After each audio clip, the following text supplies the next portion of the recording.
I am appearing on behalf of respondent. Please grant me for start the proceeding. May I proceed? Much obliged, sir. Honorable Court have already knows the all facts of this case. So may I raise the issue directly or start with the facts? Much obliged, sir.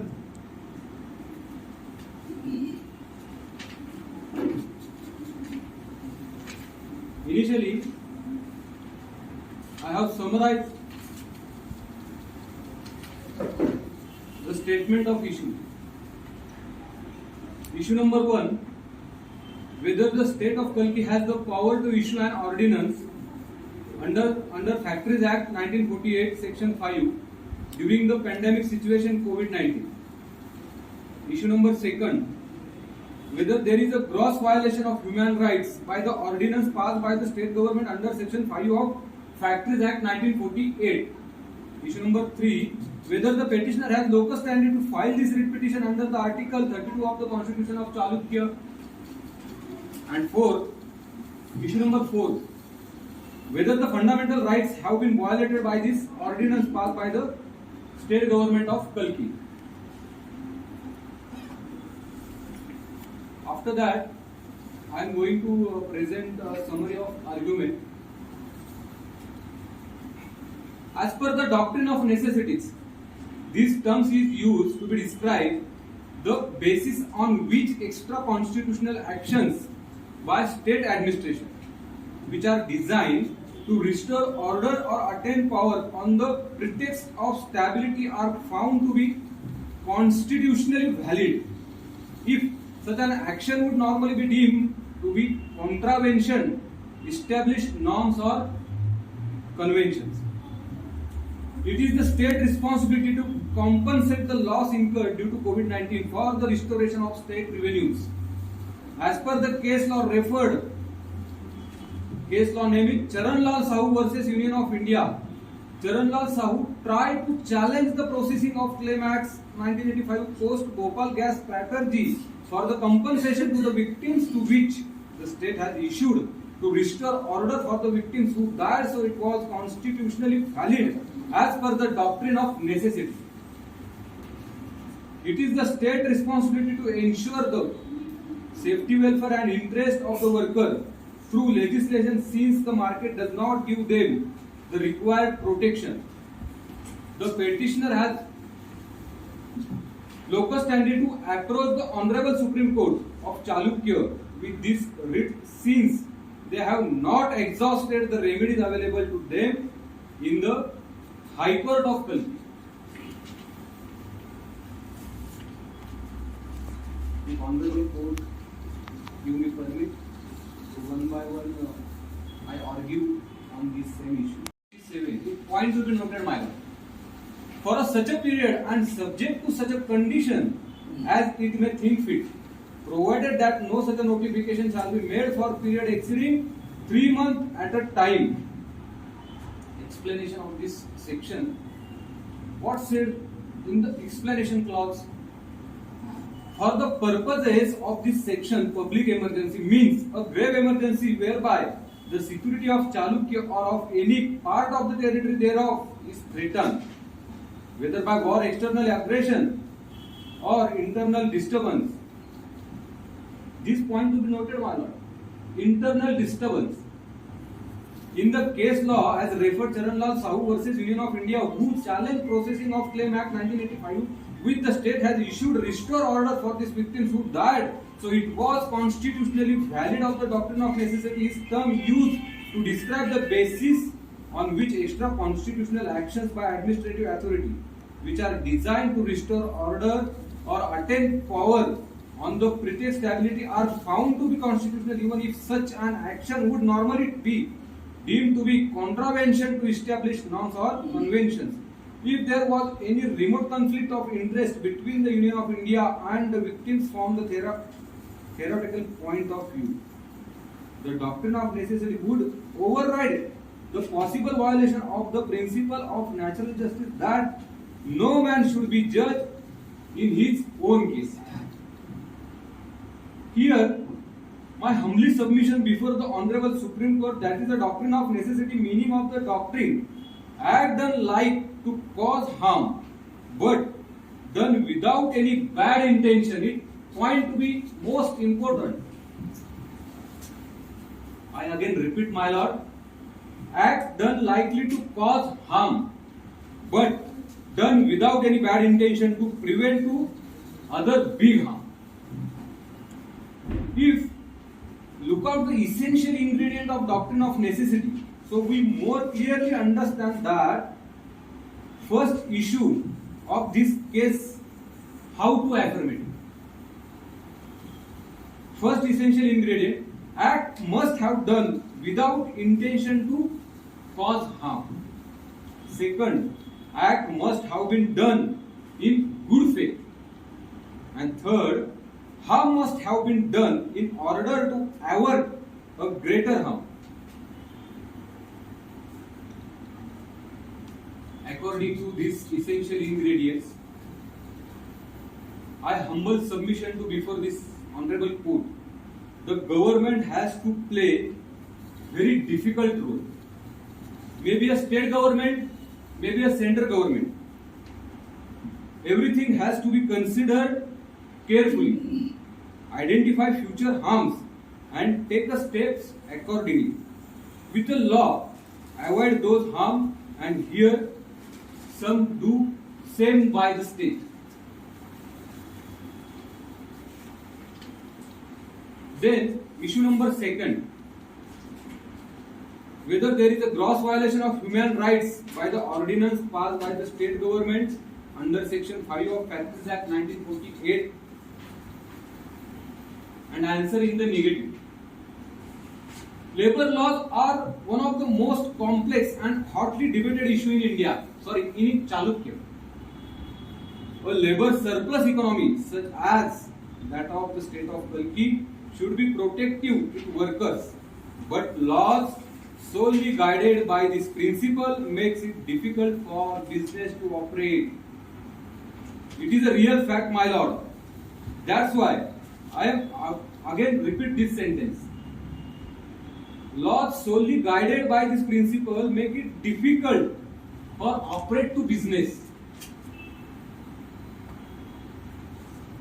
My lord, if we see the classification point of human rights, so we understand that how to the second issue is negative.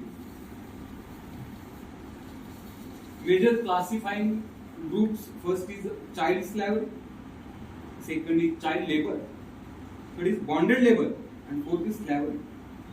That is the major classified groups, and due to the decision by the state government, it is becoming clear that the no decision fits in the classification which is I have now submitted before the Honorable Supreme Court. So, how do my learner friend claim under the violation of human rights?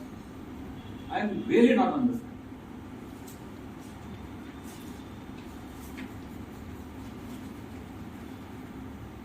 A paradox is a statement or argument that seems to be contradictory or to against common sense, but that it is perhaps still true.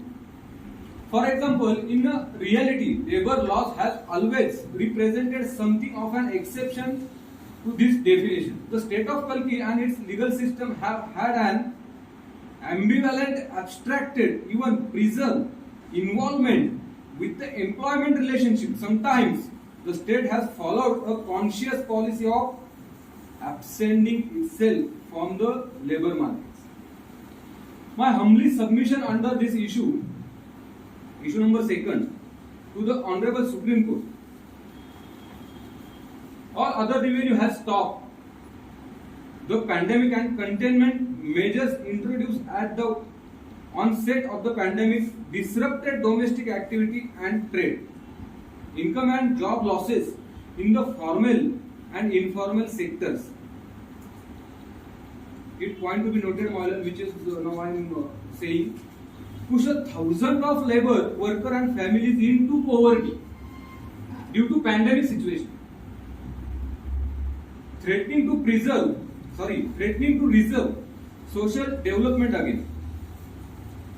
Also, my next important point to be noted, my lord, even before the pandemic, already state was grappling with ballooning high cost for the health issue, for the under the health care and pensions for public employees.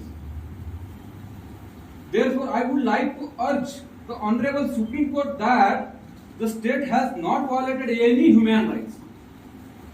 Issue number 3.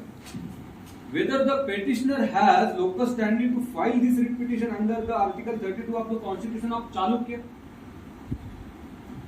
It is humbly submitted before the Honorable Court that the petitioner do not have the locus standi to file the present petition under the Article 32 of the Constitution because state does not violate any constitutional right of adult worker. State have followed all the provisions which is mentioned under the section 5 of the Factories Act 1948. Therefore, there is a no locus standi for the petitioner to file the petition in this Honorable Supreme Court. Then, issue number 4. Whether the fundamental rights have been violated by this ordinance passed by the state government of Kalki.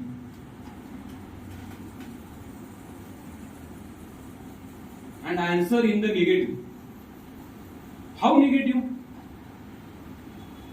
There are 3 issues in considering here under this issue number 4.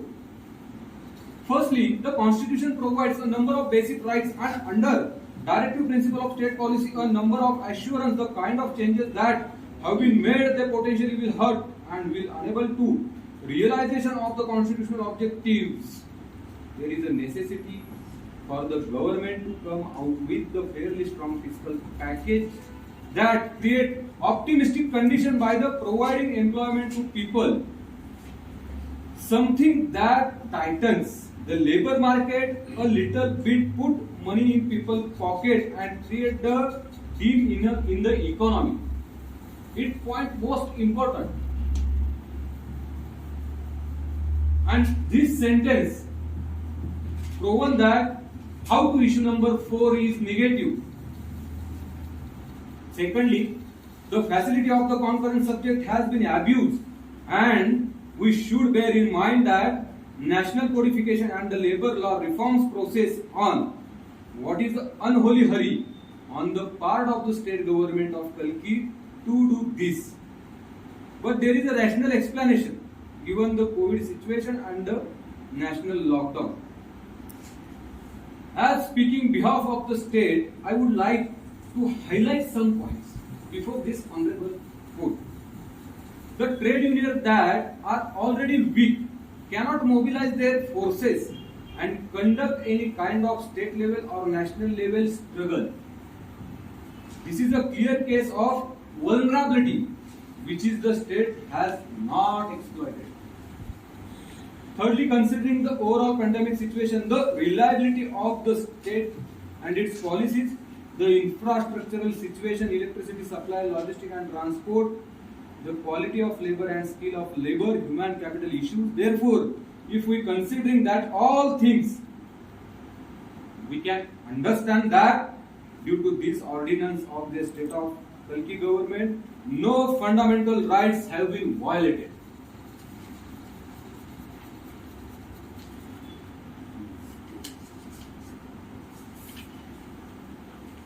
If honorable court, you will permit, so I want to pray before this honorable court.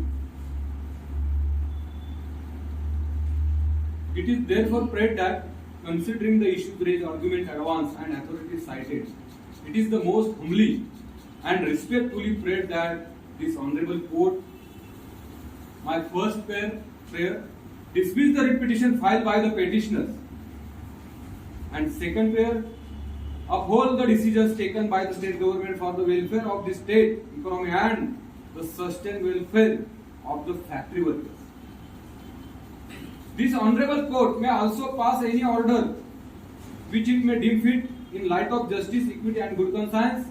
That's all, my lord, and much obliged.